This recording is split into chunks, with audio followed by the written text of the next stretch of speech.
Hi, everybody. Welcome to our webinar, OSHA's Vaccine Mandate, What This Means for Trucking and How Tenstreet Can Help You Prepare. I'm Molly Vidler, and I'm here with Tenstreet's General Counsel, Shannon Wheeler. We also have Elizabeth Sontag here to answer any product-related questions. We appreciate you taking the time out of your busy day to join us. We have some really great information to share today and resources you can take with you that will make the vaccine mandate requirements a lot easier to understand and manage. Before we get started, though, I wanted to let you know that this webinar will be recorded and sent to you within the next 24 hours, so don't worry if you get interrupted or have to jump off the call. You'll get the recording sent to your email address tomorrow, so you can review at your convenience. We will also share the slides with you so you can refer back to this information at any time. Additionally, please submit your questions anytime throughout the presentation. You can do so using the text box under the questions section in your GoToWebinar panel. We'll answer as many as we can during our Q&A session at the end of the webinar. Don't forget to look at the handouts section in your panel as well. This is where you'll find the OSHA documents Shannon's going to cover over the course of this webinar. While this webinar will cover a variety of topics, some of the main things we will highlight are the current status and legal challenges to the emergency temporary standard, which employers are covered, which employees are exempt and non-exempt, all the detailed compliance requirements you need to know, like what are the administrative requirements, what does testing look like, what paid time off needs to be provided, what information must be provided, and what proof of vaccination is acceptable. Thanks again to everyone attending. With all of that being said, I'm going to go ahead and pass the mic to Shannon Wheeler so we can get the webinar started. Thanks, Molly. Hi, everyone, and thank you all, and to so many of you who are joining us today on your Friday to learn about these OSHA regulations. And I also want to give a special thank you to Molly and Leah and Elizabeth, who are also joining us for all the hard work that you did pulling this together so quickly. We definitely wanted to jump out ahead of this OSHA regulation and its enforcement and bring you all up to date and let you know that many of the tools that you will need for compliance with this OSHA rule, whatever it may look like as it works its way through the legal challenges, you have a lot of tools here available with Tenstreet. There's definitely going to be in one form or another a lot of administrative sort of requirements with logging and keeping track of these things on an individualized basis for drivers. And we've been solving those kind of challenges for you for a really long time. So wanted to get out in front of this rule and let you all know what we can do to help and give you some of the information and details that we have. So as always, there is a little bit of a disclaimer here. This is for educational purposes only and does not constitute legal advice. We can give you lots of several different attorneys that you can go consult with on the specifics of these legal rules. Okay, so next slide. Molly, here we go. So the overall, this is big picture. What does this OSHA COVID Emergency Temporary Standard, which I'm going to refer to as the ETS, what does it say? Right now it says that private employers with 100 or more employees must have a COVID vaccine policy. Okay, so that's the biggest requirement. You have to have a policy, and that policy has to either mandate vaccines, mandate that all of your employees that it applies to get vaccines, or mandate that they have a COVID test at least every 7 days and wear a mask. So as I'm sure you've heard, since this is a pretty politically charged and heavily monitored rule, that there have been some legal challenges. So we're going to go over those and talk about those. This is not in effect right now. It has been stayed, as we'll talk about here in just a minute, but this is what the overall big picture rule requires. Next slide, please, Molly. If you are an employer with less than 100 employees, I do want you to know you still need to monitor this. You still need to watch this situation. OSHA has specifically stated in this ETS that they are considering whether businesses with fewer than 100 employees can be subject to this ETS.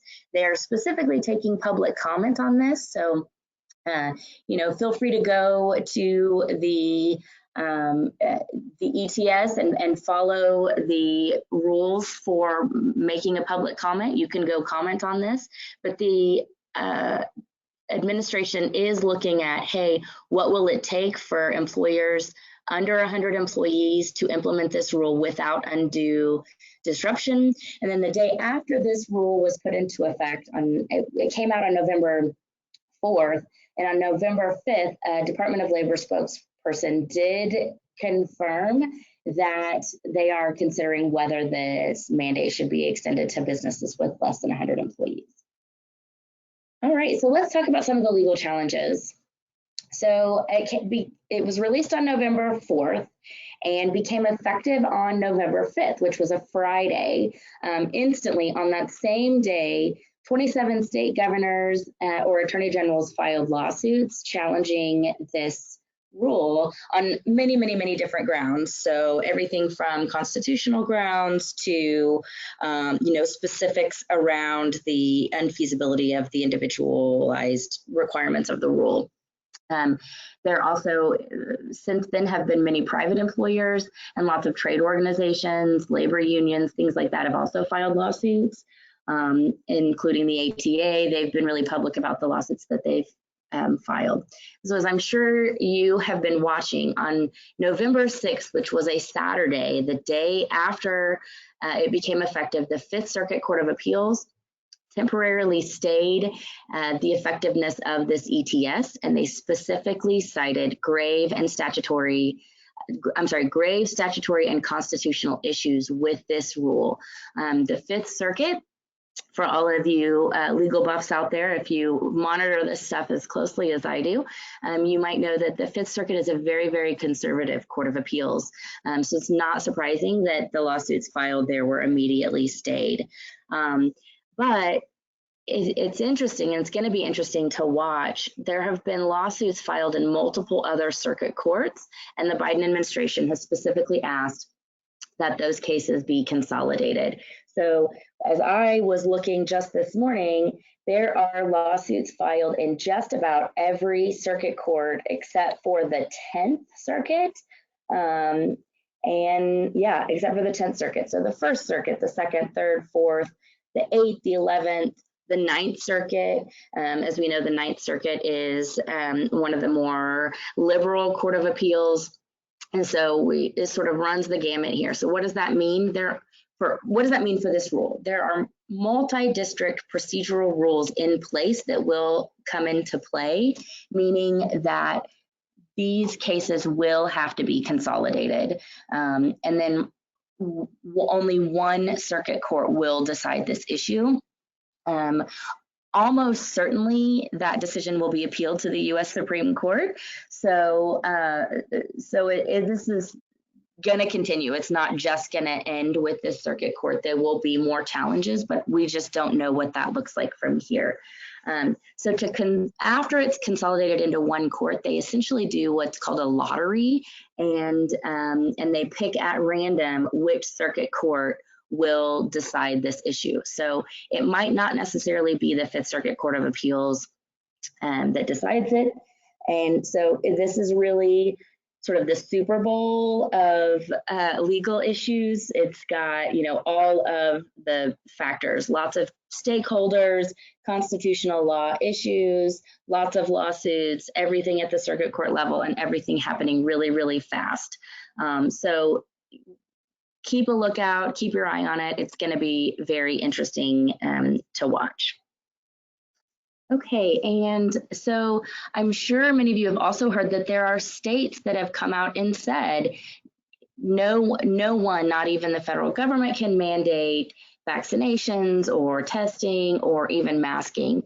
The OSHA rule has made it very, very clear in the language that they used in the ETS that they expressly preempt any of those state laws that restrict employers from mandating these things. So right now, there are these 7 states that have those laws. I know the Texas Governor has been very vocal about his restrictions, and so has Alabama. Alabama's was just recently passed along with South Carolina. So, yeah, South Carolina. So just keep a watch out. These are some of the challenges that are going to be fought out in the courts, and these are really complicated issues. I think it's no spoiler alert to say that there will be many other states that file these. There will be more to come. Many others have already talked about it or have special legislative sessions that are working on these. So you will have to keep a watch on all of these things. All right, next slide, please. All right, so what does this mean for you as an employer? Excuse me. Unfortunately, it means a lot of uncertainty. There's really we have no idea how long this is going to be stayed for. We have no idea really how to predict whether this ETS is going to withstand the legal challenges or not. This is really something that's the first of its kind. And of course, the two sides both say they're very confident in that they will prevail. So that just leads to a lot of uncertainty. But what I do know is that if it's upheld, the compliance deadlines could stay the same. If they don't stay the exact same as they were when it came out, they will be really, really short. There were two compliance deadlines, which we'll get into. One was 30 days and the other was 60 days. And so that's really hard when you have a workforce, even a large workforce, but a small workforce too, of 100 employees, to get some of these difficult administrative tasks taken care of. So, and if it's repealed, if it's not upheld, it's very, very likely that OSHA is going to come back very quickly with something new. And likely it will require a lot of the administrative requirements that came with this first rule. So really the best practice is don't just sit back and do nothing. Don't sit back and say, I'm not going to do anything, I'm just going to watch. You want to start getting your ducks in a row now so that you can be prepared for a really short time deadline. Okay, so might be asking, who is covered? What employers are covered? You might have heard the ATA has issued some notifications saying solo drivers are exempt and not included. That is true, and we'll get into that, but that doesn't mean that the employers can just say, nope, that means I'm not covered, this doesn't apply to me. This rule applies to all employers with 100 or more employees. Right now, 100 or more employees, all employers across all private sector industries. That 100 number comes at any point in time the standard is in effect. So if you had 98 employees, but over the next 6 months you're going to be hiring, or you're going to be trying to hire, and you're going to get more than 100 employees, the minute you hit 100 employees, you are subject to this rule, even if you lose a couple and you go back down to 98. This rule will be effective as soon as you get 100 employees.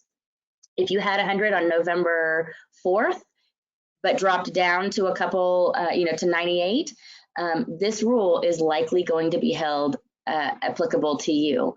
All right, so the only employers that are not covered under this are going to be those that are covered under the COVID-19 guidance for federal contractors that was released. So if you are subject to the federal contractors rule, OSHA has said this rule doesn't apply to you, but you are subject to that one, which frankly has a lot of equal to or greater than requirements than this rule has. And then also, if you are covered under the healthcare ETS, which most of you are not going to be covered under that, but the OSHA has said that does not apply to you. So you might be asking, well, I have, I have a lot of employees who work on their own, who are solo alone in trucks, or who work from home. I don't have to count those employees, do I? Wrong, you do. All of your workforce, whether they are going to be exempt employees from this rule or not, are still counted. And then if you're thinking, well, you know, I have a bunch of sister companies and we break up all of our companies, you know, and who works for who based on the numbers of different entities that I have. If you're going to want to do an analysis, this related entities analysis, which will say, hey, if all of these companies handle safety matters as one, then all of those employees could be counted together to reach that 100 number. So just be very, very aware of that. Okay, let's see, next slide, please. All right, so now let's jump into talking about which employees this applies to. OSHA was very cautious to not say just blanket across the board, this applies to every single employee, no matter where they work or what they do. They're clearly trying to get this, they want to make sure that this rule is upheld, and such a rule probably wouldn't have been. So they have said that if employees work in a place where they're not likely to be exposed to or to get COVID-19 from other employees, then it's probably not applicable to them. And so specifically they said if employees don't report to a workplace where other individuals are present, so if other coworkers are present or if they're around customers, then this rule does not apply to them. They, as we'll kind of get into later, they will not have to be vaccinated or tested. But, and so that would apply to all employees who sort of work alone. And the ATA has confirmed that that means solo truck drivers. So if a truck driver is on the road in his truck alone, at that point in time, it's likely not going to apply to him. The rules around vaccination and the rules around testing. But if the individual will be reporting for a meeting, will be reporting in person for orientation, will be reporting for a safety meeting, or will be interacting, say, with your customers, or if they're a team driver, or if they are somebody who does training of other employees, if this rule is going to apply to them, they will not be exempt. The rules also said that if they work exclusively outdoors, but they put a lot of restrictions around what that exclusively outdoors means. It has to be truly exclusively outdoors. So the really only exception is if they are outdoors or solo on their own, and they go in only to use the restroom and you know, facilities for things along those lines. But they have explicitly said that employees who share work vehicles are not exempt. So to just briefly point out, we have really, really easy tools to determine which employees, or to sort of tag is exactly what it is, using the tagging system in our system to be able to identify really quickly which employees are exempt or which aren't. You can go through, tag those employees, and then you'll easily be able to pull a report so that you can see who is this rule going to apply to and who isn't. And you might have employees that this applies to at certain times and then doesn't at other times. So at the beginning, when they're new hires, which this rule does apply to new hires, you're gonna and you bring them into an in-person orientation, this rule might apply to them, but then when they, after orientation, when they get out and are working for you and are in a truck by themselves, then they might be exempt at that point in time. So you'll be able to quickly do an individualized assessment and tag those individuals in our system so that you can easily identify them. Okay, so let's go over sort of what are all of the requirements of this rule. So the first thing is you have to have an enforced written policy that is consistent with the requirements of this ETS. And it has to either mandate vaccination or require that non-exempt employees who are not vaccinated test at least every 7 days and wear a mask. So we're going to sort of break that down, but your policy has to say one or both of those things. But the key is that you have to have a policy. So some of you might say, well, we don't have a policy. I'm going to tell you, yeah, you do. You've got a policy. You just need to get it in writing and formalize it. And we're going to need to do that pretty quickly, as we'll talk about. The other thing that it has to be in your policy is that you remove employees who have COVID from your workplace, or you don't allow employees who have tested positive for COVID to come into your workplace. All right, one of the other requirements, you have to determine, the rule mandates that you determine the vaccination status for all of your non-exempt employees. So if they're exempt and they're solo, they work alone on their own, you don't have to determine their vaccination status unless that exemption changes. And then you're going to have to collect vaccine records for those employees and maintain a roster of all employee vaccination statuses. That roster, as we'll talk about, is also going to want to include identification of the employees that this rule doesn't apply to. Because if OSHA comes in and says, show me your roster, which is we'll talk about, they can do that and you have to produce that roster within 4 hours. So you want to do this quickly. You're going to want to have a system in place so that you can easily show that roster. They're going to say, why isn't, this number of employees on your roster? And you're going to say, well, they work alone. Well, they're going to say, well, how did you determine that? So you're going to want to make sure you identify those, do an analysis of those employees who are exempt and include them in your roster. It also says that you have to provide paid time off for employees that want to get vaccinations and paid time off for any side effects. There's specific information that OSHA has put out that they say employers have to provide to employees. And then they require that you report all work-related COVID deaths and hospitalizations.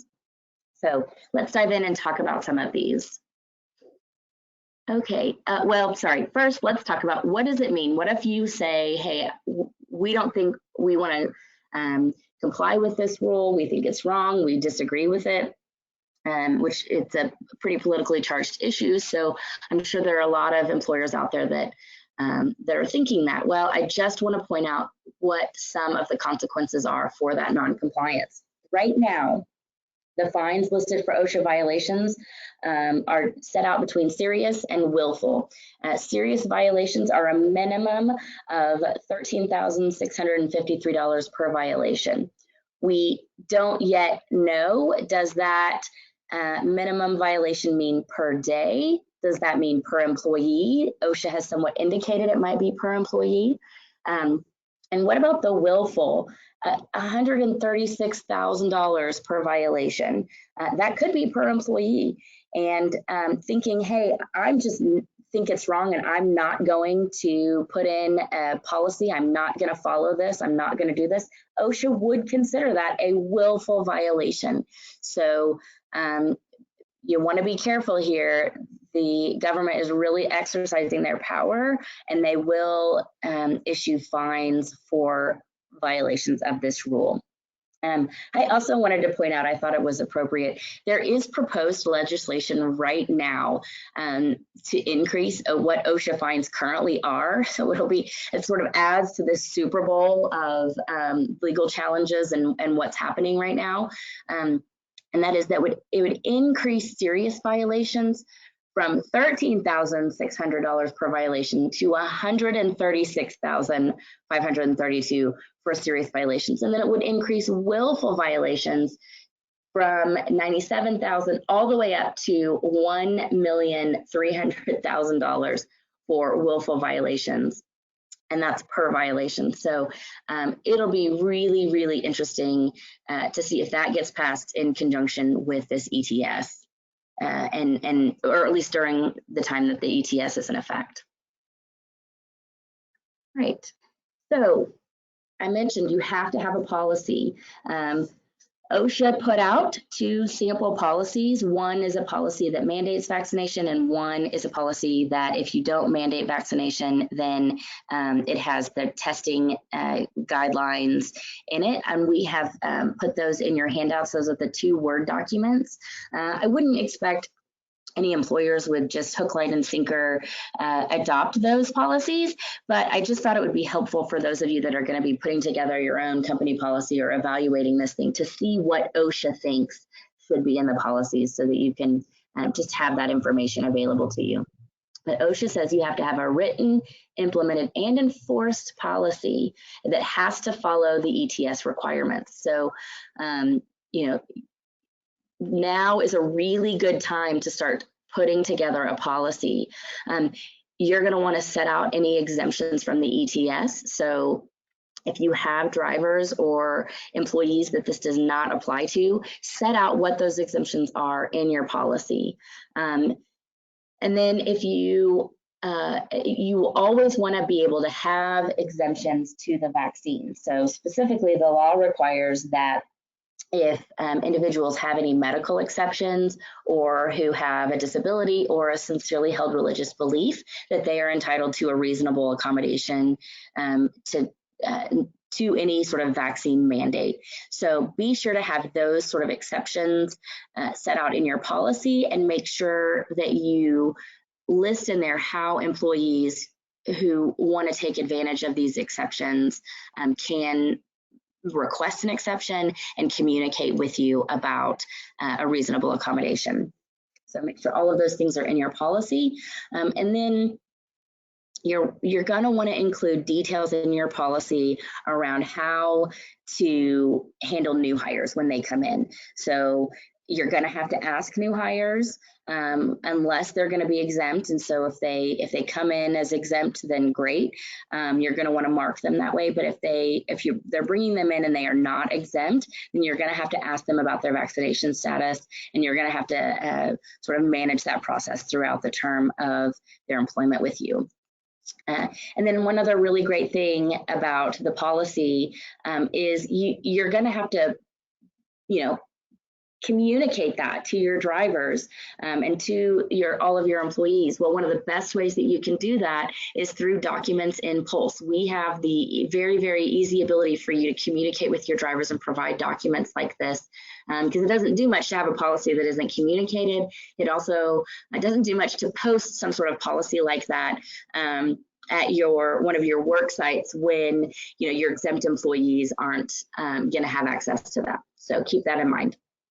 All right, you might be saying, what is testing all about? Okay, so if you choose to not go down the mandate vaccination requirements, which as I'm sure most of you are thinking, hey, we can hardly get drivers in the door and keep drivers right now. There's been a lot of speculation about how drivers are not going to want to get vaccinated, or that it would significantly decrease your pool of people if you were to mandate vaccinations. So my guess is that a lot of you are going to be looking into what these testing requirements are. All right, one of the key questions, do employers have to pay for the testing? The ETS says that the burden is on unvaccinated employees to pay for testing. But that doesn't take into account, that's just what the ETS says, that doesn't take into account that there are several state laws that require employers pay for any kind of medical testing. So you're gonna wanna consider that. Is there a state law applicable to you or your employees which says that you as the employer have to pay for this testing? The other thing is that it is very clear that in cases of reasonable accommodation, excuse me, if you are accommodating an individual by giving them from not getting a vaccine, by giving them, allowing them to do the testing, that is a reasonable accommodation. And the ADA and the EEOC take the position that the employer has to pay for or take on the burdens. Excuse me. Take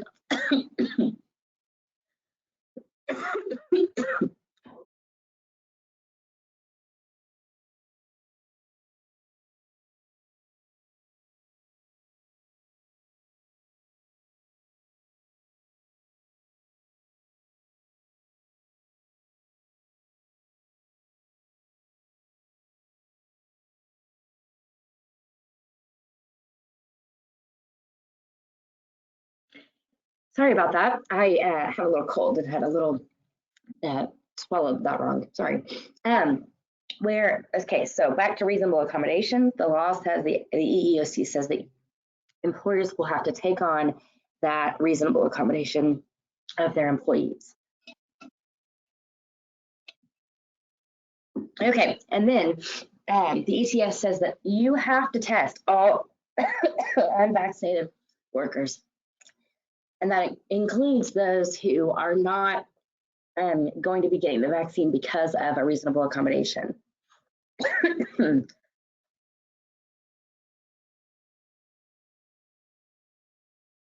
That testing has to occur at least once every 7 days, and you have to have the results at least on the 7th day following the last test result before they can return to work. So if an employee is going to be out for more than 7 days, you have to have that test result prior to their return. And then you have to maintain the documentation and the results of that test.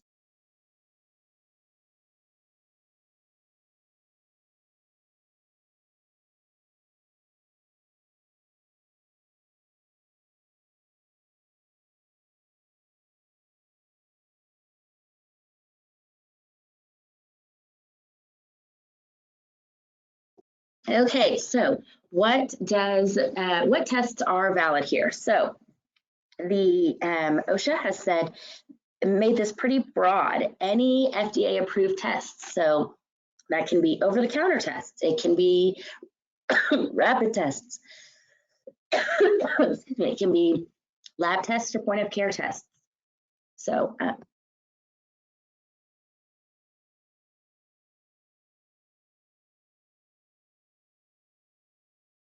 Elizabeth, do you mind talking through the video chat and how they can do that through our products for just a minute? Sure. Yeah, so for Pulse video chat, that gives you the ability to use a video function where you can have a face-to-face conversation with a driver. So you would be able to reach out to them through the system if they're using Pulse.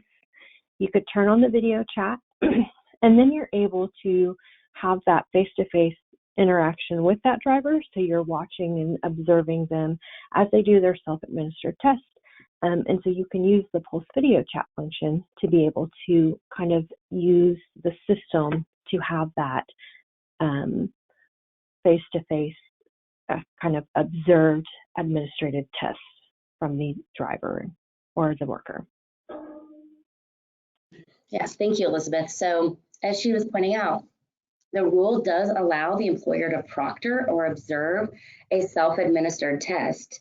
So what they say is that it cannot be self-administered and self-read. There have to be independent confirmation of those test results. But under the rules, if you have drivers that are getting ready to come in for orientation or who are out on the road and getting ready to come into a safety meeting, you might say, hey, I can watch them actually through video, take that test, and that will be compliant with the rule.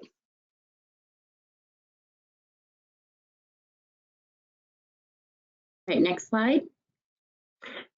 All right, so what are the exceptions to testing? The exceptions are if your employees are exempt. So while if they're on their own, out on the road, they in a vehicle by themselves, they are probably going to be exempt. But if they're in a truck with somebody else, or if they're team drivers, they're not going to be exempt. So, but the exempt employees do not have to conduct the testing.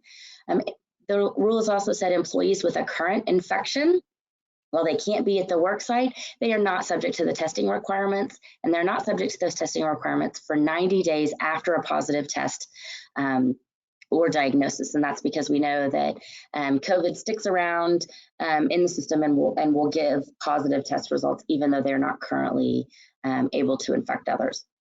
And then those who might need some sort of reasonable accommodation or disability or sincerely held religious belief to the testing exceptions.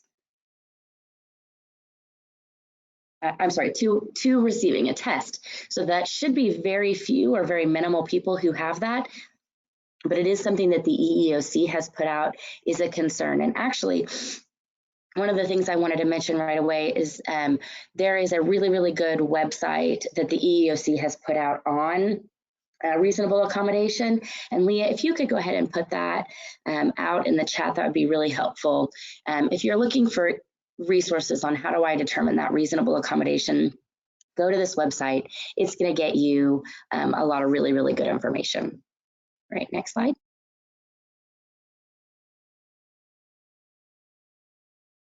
Okay, so the rule says you cannot allow employees with a positive test at the workplace. And if you discover that an employee is at the workplace who has a confirmed COVID test, or if they're at the workplace when, they discover their test was positive, they need to be removed. They can work remotely or in isolation if that's possible. And one of the main things, though, is that you have to require in your policy that employees notify you promptly of having a positive test. And that's so that you can do an evaluation of other employees that they were around or may have exposed. And that particular requirement is regardless of vaccination status, because we know people who are vaccinated can still get COVID. All right, and then they say that an employee must stay home or in isolation until they have received a negative NAAT test. So that is sort of a lab conducted test that has really high good results following like a positive antigen test. That antigen test is the rapid test, which we know can give false positives. Or until they meet all of the CDC isolation guidelines, 10 days from the first symptoms, 24 hours fever-free, all of those things, or if the employee has a release to return to work from the healthcare provider. Next slide. Okay, so masks. This does require masks for all unvaccinated workers when they are indoors, or as the ETS specifically points out, in a vehicle with another person. They say that this is required, so that has to be a part of your policy and something that's enforced.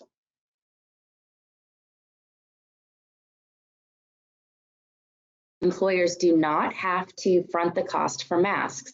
The only thing they have said is that there are a few requirements, like the masks have to have 2 layers of fabric, there can't be light that pass through it, there can't be visible holes or slits, exhalation valves, things like that, and they must cover the nose and mouth.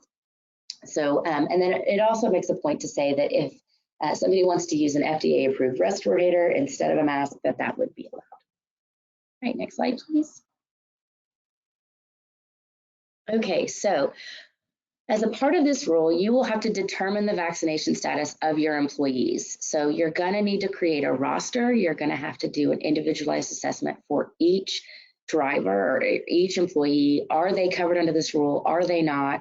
Will that determination change?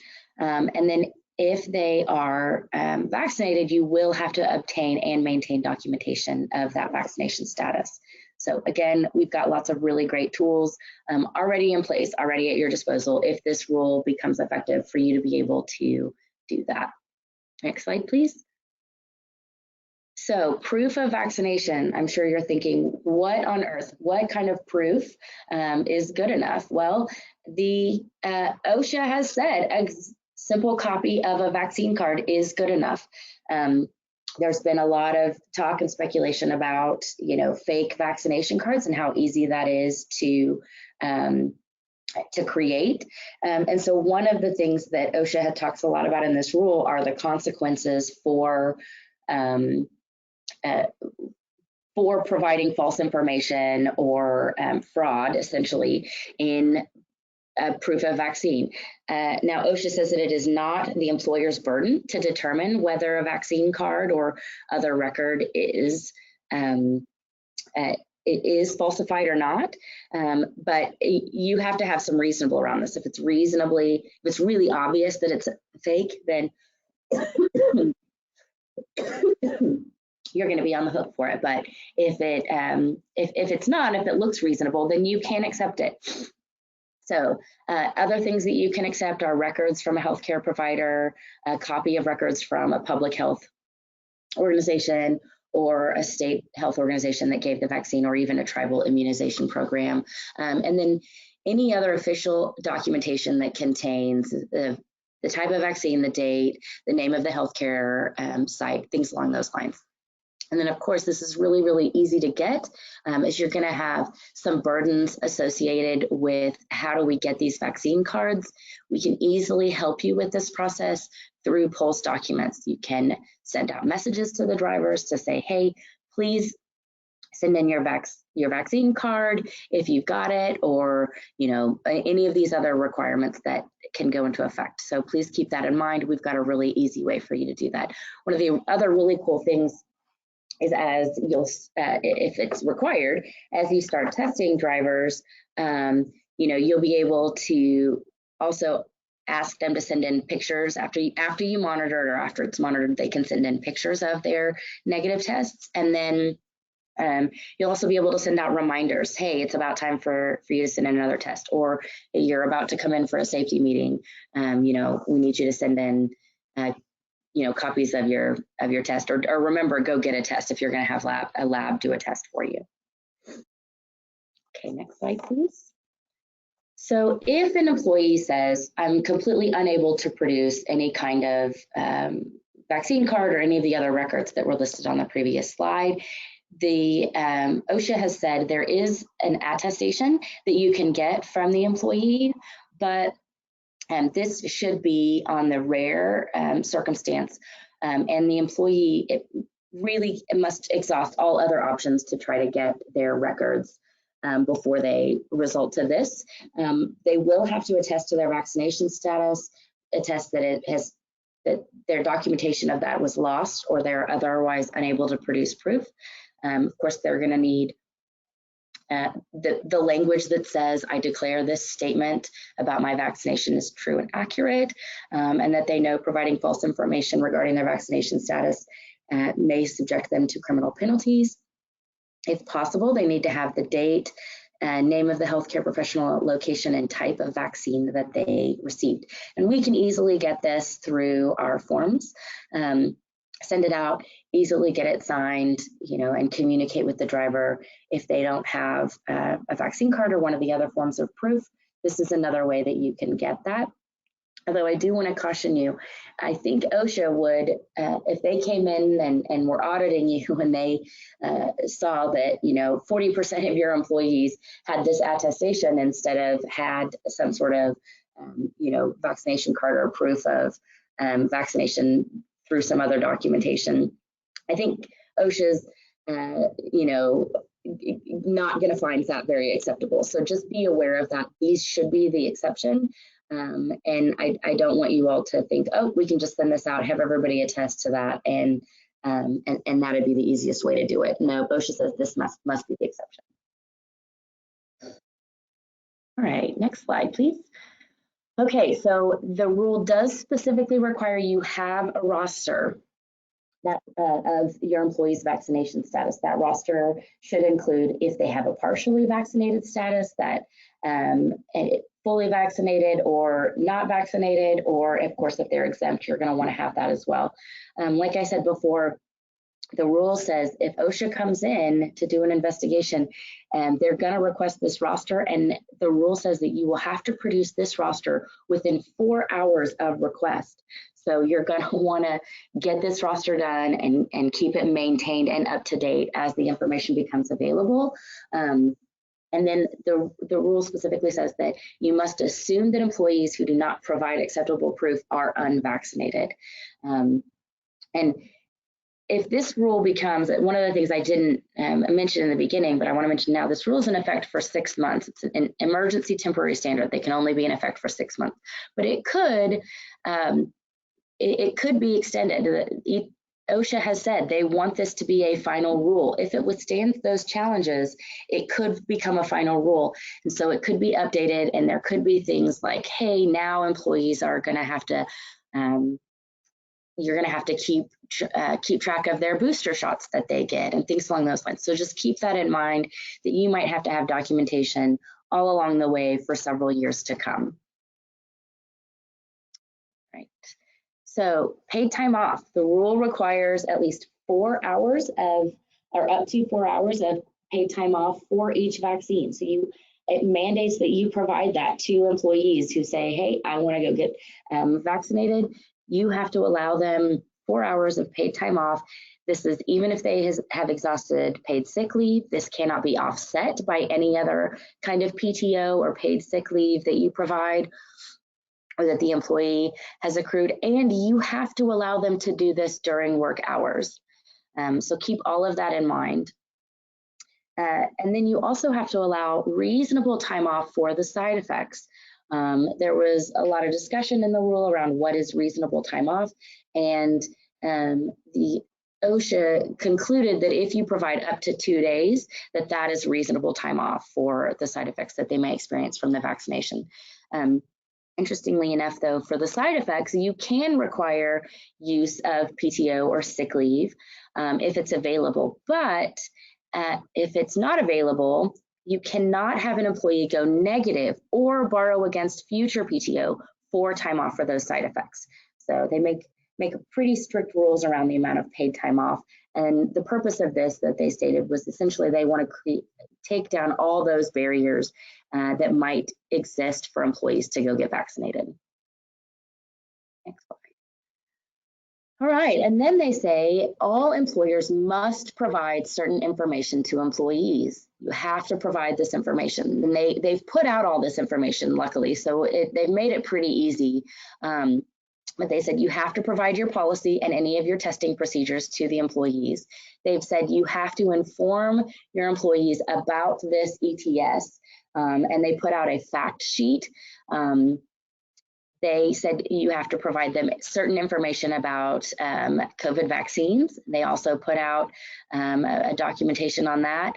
Same with workers' rights, things like they can't have retaliation. If you refuse to, if you're whistleblowing or reporting that they're violating this OSHA ETS, there can't be retaliation for those things. And then the penalties for providing false information. So they've put out all of these things. We've actually put those in the handouts, all consolidated into one PDF for you to see and look at. So that's all the information that OSHA says you have to put out. These can be provided in electronic or print format. And of course, we have a really, really easy ability for you to put out that information to your drivers that aren't in your office, or if you just want to send it electronically, very, very easily, you can go through our forms, get that out to them, check that box for all of these compliance requirements.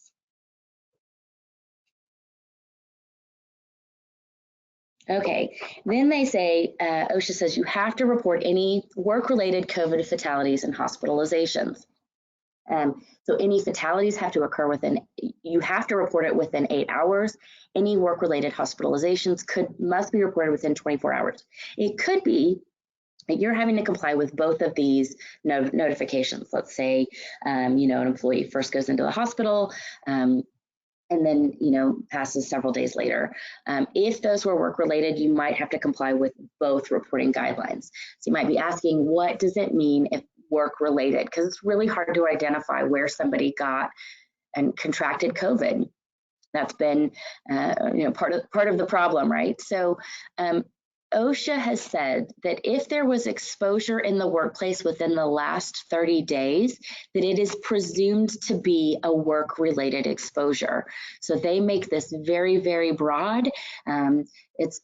It's really hard for an employer to say, oh, even though he was exposed to COVID here, even though we had a COVID exposure here, he was within 6 feet, all of that information that you're going to want to look at. If they're exposed, you have to presume that it was work-related and you have to report these things. So make your reasonable efforts to acquire the information that you need for a good faith determination.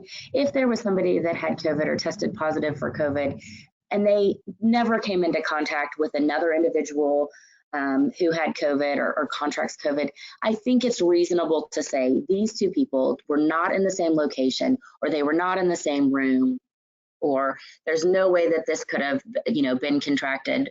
That is reasonable. You can document those things and keep that information available. But if they're in the same truck as another individual, that's going to be a lot harder to prove and say that wasn't work related. So you have to use the information that's reasonably available to you at the time. So you might say, well, we didn't know, who else were they in contact with? Where else did they go? Does their families have it? If you don't have any of that information, but they were exposed in the workplace, you still have to make a reasonable decision around that. So evaluate the type of exposure, the extent, the duration that they were exposed, all to sort of determine the likelihood that it was work-related. All right. And then some of the things I've been talking about throughout this is what kind of records are you going to have? So OSHA has said you will have to produce, if they come knocking on your door, you will have to produce your policy within 4 hours and your employee roster within 4 hours. That's going to be something that's really, really hard to put together if you aren't already keeping track of it. And then they say by the next business day, you have to be able to produce documentation of any vaccinations and documentation of any test results. So that's what I was saying. While any tests that have been FDA approved can be used, you still have to have documentation of that. So it can be, proctored by the employer, but you're gonna wanna then take a picture of that test or somehow keep a record of that test, of the date of it, and keep that documentation all sort of stored in one place. Again, this is something we can easily do and easily help you with. We've been helping you keep track of records and documents for a very long time for compliance requirements in the trucking industry. So please keep that in mind when you're looking at how do we roll out these policies and how do we take care of a lot of these difficult administrative burdens. And then OSHA has said that you have to have information about the aggregate number of fully vaccinated employees and the total number of employees. And you would have to provide that to OSHA within 4 hours of request. And then interestingly enough, you would have to provide that information by the next business day to any employee that requests that information. So if this rule goes into effect and once the deadline hits for your compliance with this, an employee could come to you and say, hey, I want to know what the aggregate number of fully vaccinated employees are, and you would have to produce that to that information to that employee by the next business day. So just keep that in mind. There was that little tidbit in there about the rule. All right, so dates for compliance. This is a complete unknown. There are lots of legal challenges. It's currently stayed.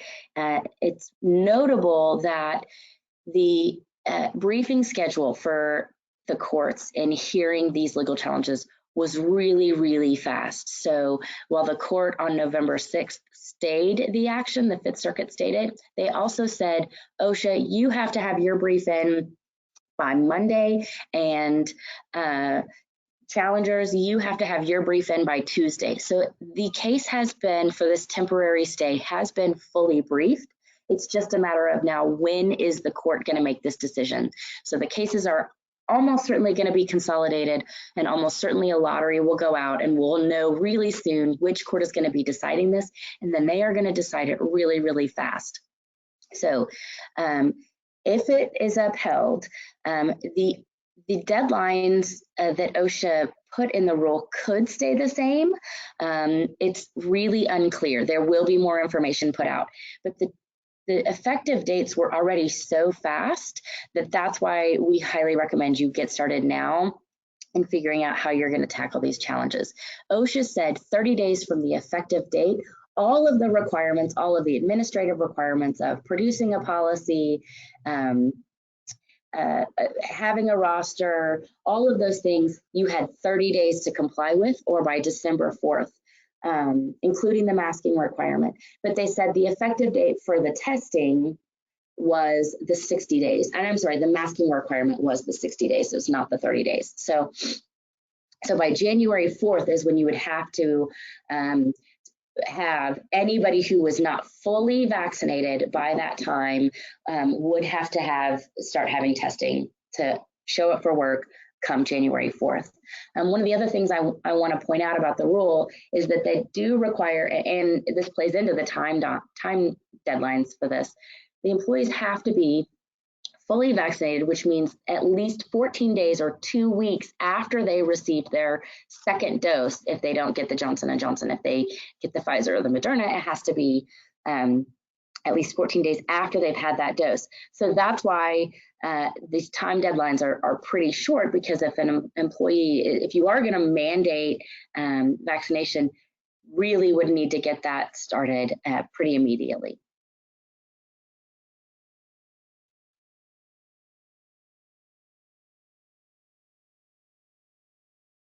Again, there's lots of ways we can help with this. We've been solving these challenges for you for a really long time. We've got tags, we've got work lists that you can rely upon to then, produce reports, produce that roster that OSHA could come asking you for. We've got Pulse MD to where you can easily communicate with your drivers and get the records that you need from drivers. We've got forms so that you can get an attestation if you need it. We've got forms that you'll be able to push out all of those notice requirements that you need to give to the drivers and all that, the documentation that OSHA required easily. You can easily pull reporting within our system. You can easily communicate with your drivers through our system, scheduling, logging, all of those things. Don't forget, we're here. We've been solving these problems, and you have a lot of resources right here in Tenstreet for you to be able to help with these compliance burdens. Okay, so I think now we'll turn to questions. So as you can imagine, we did get a ton of questions. It is already almost noon, so I don't think we'll have time for very many. But one of the most common questions was, how would OSHA enforce or oversee employers to see if they are complying? Great question. And this is sort of one of the things that I think most people find interesting is OSHA's going to have to come in and request. Right now, there is no mandate that everybody automatically report information into OSHA. It's only if they come knocking on your door. So OSHA will have to come in, do an evaluation of employers, and get that information. Thank you. One more question. If an employee refuses to either vaccinate or test, can the company terminate this employee, or is the company protected in any way to not violate ADA or other employee protection organizations? So this is a very complicated question, and certainly I would highly recommend that you talk to your legal counsel about this specific thing. But if the employee is not requesting a reasonable accommodation for a medical, exemption that they need from either testing or vaccination, if they're not, they don't have a disability and they don't have a sincerely held religious belief that they would fall under, if they don't, and they're not exempt from the rule, and they refuse to comply with the employer's policy, yes, you would be at risk for a OSHA violation if you were to maintain the employment of that employee. And so that would be a really good defensible position to terminate an employee. Now, I know that a lot of employers have a significant amount of heartache over that kind of requirement and actually rolling out that kind of rule. So I know you're looking for drivers, and on top of the driver shortage, on top of all the things that you as carriers have to deal with, OSHA puts out this one more burden on employers. So I know that's not something you want to hear. So definitely talk to your legal counsel, but yes, is the answer. Thank you. And then this is going to be our last question, but it was another really popular one. Does this mandate cover 1099 contractors? Are they counted in the employee count? Good question. Are they counted in the employee count? It's not known, right? This is an entirely new thing, and it hasn't. Challenges haven't come out on to know what the actual answer for that is, but my initial thought would be no, because they are not employees, they are not workers, they are 1099 employees, so they are either employed, you are only contracted with them.